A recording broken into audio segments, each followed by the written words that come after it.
नमस्कार साथियों, मैं SC Sharma healing touch acupressure की ओर से आपका हार्दिक स्वागत करता हूं। आज के इस वीडियो में हम आपको बताने जा रहे हैं सिक्का और नोट की प्रदर्शनी 2023 में कुछ मजेदार तथ्य। पिछले दिनों 1 अप्रैल से 3 अप्रैल 2023 को इंदिरापुरम स्थित शिप्रा सन सिटी में एक 3 दिवसीय सिक्का और नोट की प्रदर्शनी लगाई गई। इसका उद्घाटन पार्षद श्री संजय सिंह द्वारा किया गया और वहां बड़ी संख्या में महिलाएं और वरिष्ठ नागरिक, अभिभावक, बच्चे और युवा मौजूद रहे। सिक्कों और नोट के संग्रहकर्ता ईश चंद्र शर्मा ने सिक्कों और नोट के बारे में, उनके इतिहास के बारे में प्रकाश डाला। प्राचीन काल में क्रय विक्रय यानी सेल परचेज यानी खरीदना और बेचना है बार्टर सिस्टम के अंतर्गत होता था, यानी एक सामान के बदले दूसरा सामान, यानी exchange of one item with other. सभ्यता का जब विकास हुआ तो सोचा गया कुछ ऐसी प्रणाली हो जो सहज हो, सरल हो और जो ये आसानी से कार्य किया जा सके। तो धातु के टुकड़े को एक माध्यम बनाया गया जिसे नाम दिया गया मुद्रा। यानी भारतीय रियासतों में पहले भिन्न भिन्न मुद्राएं चला करती थी। कहते हैं इतिहास भविष्य की झांकी होता है, यानी इतिहास जानने के लिए हमें शिलालेख, ताम्रपत्र और सिक्कों और नोट ही मुख्य साधन होते थे। उसके बाद पहले जमाने में जो थे सोने के सिक्के भी थे, चांदी के सिक्के और तांबे के सिक्के भी हुआ करते थे। जो सोने के सिक्के थे, सोने के सिक्कों को स्वर्ण मुद्राएं कहा जाता था और चांदी के सिक्कों को पुराण या धरण मुद्रा कहा जाता था और जो तांबे के सिक्के थे उन्हें कार्षार्पण मुद्रा कहा जाता था। उसके बाद ईस्ट इंडिया राजाओं के बाद जो ईस्ट इंडिया कंपनी भारत में आई तो ब्रिटिश सरकार ने 1835 में तांबे के 1/12 से लेके चांदी के 1 रुपए के सिक्के, जिसे कलदार कहा गया था, का प्रचलन किया, जिसमें इंग्लैंड के राजा विलियम IV का चित्र था। 1840 में क्वीन विक्टोरिया वाले सिक्के भी प्रचलन में आए और बड़ी बात यह थी कि क्वीन विक्टोरिया के उस समय ताज नहीं पहना था। उनकी क्वीन विक्टोरिया की सिर्फ एक चोटी थी। उसके बाद 1862 में रानी के सिर पे ताज आया और ताज वाले जो चांदी के सिक्के प्रचलन में आ गए, यानी 1862 से 1901 तक।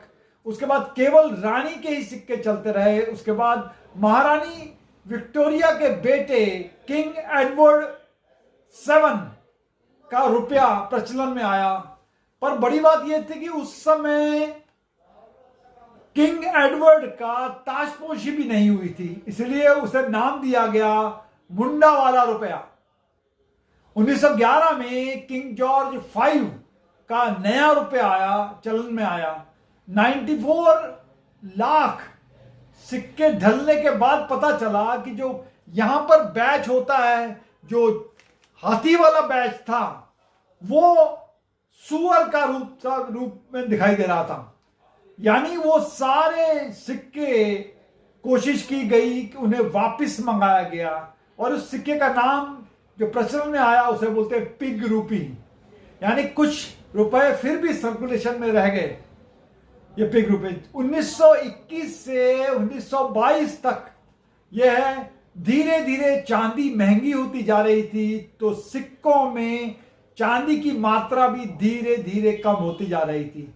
जब फर्स्ट वर्ल्ड वॉर हुआ 1914 से 1918 तक, तब कॉइन्स की शॉर्टेज पड़ गई और 1917 में ब्रिटिश गवर्नमेंट ने पेपर नोट्स का प्रचलन शुरू किया। यानी 1 रुपए का नोट जो था, पेपर वाला नोट, कागज का रुपया का प्रचलन शुरू हो गया।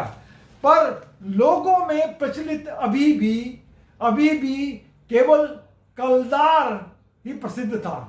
पहला नोट जो बड़ा था, बहुत बड़ा नोट था, 12.5 सेंटीमीटर लंबाई और 7 सेंटीमीटर चौड़ाई वाला नोट था। उसमें जो कलदार में जो बना था जॉर्ज 5 का चित्र था, वही चित्र इस नोट में लगा दिया गया। लेकिन अधिकतर लोगों ने कलदार कॉइन्स को ही प्रेफरेंस दिया, यानी उन्हें पेपर के नोट उतने अच्छे नहीं लगे।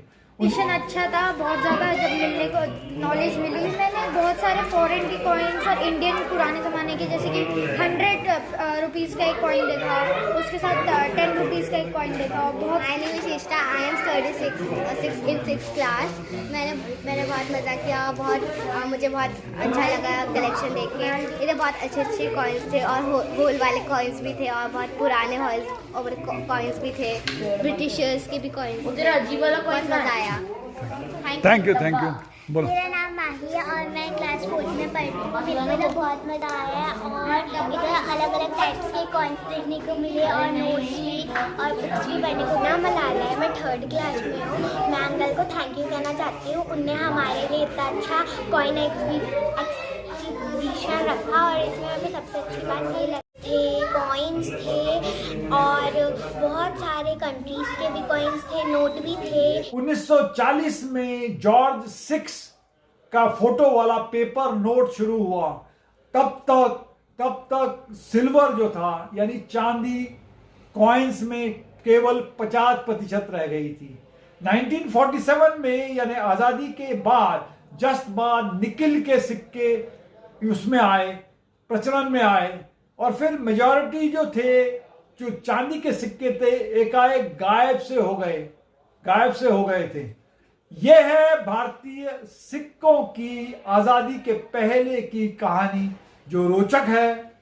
उन चांदी के सिक्कों में आज भी प्रचलित रुपयों की से अधिक खनक थी, यानी पुराने लोग जो चांदी के रुपयों की बात सुनते ही आहें भरने लगते हैं। उन्हें आज भी पुराने चांदी के सिक्के याद आते हैं और उनकी खनक उन्हें दिल को हलचल मचा देती है। आज के लिए इतना ही। अगले एपिसोड में और नए टॉपिक लेकर आपके सामने हाजिर होंगे। तब तक के लिए नमस्कार, टेक केयर।